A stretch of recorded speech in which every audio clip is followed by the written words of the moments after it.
How to download WhatsApp Business on PC. First of all, make sure you have downloaded and installed an emulator like LD Player or BlueStacks on your PC. Once your emulator is ready, open it and go to the Play Store inside the emulator. Now search for WhatsApp Business in the Play Store search bar. Tap on the install button to download and install WhatsApp Business inside the emulator. After installation, open WhatsApp Business from the emulator's app list. Next, follow the usual setup process by verifying your phone number and syncing your contacts.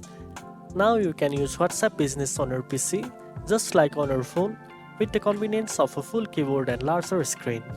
Now you know how to download WhatsApp Business on PC.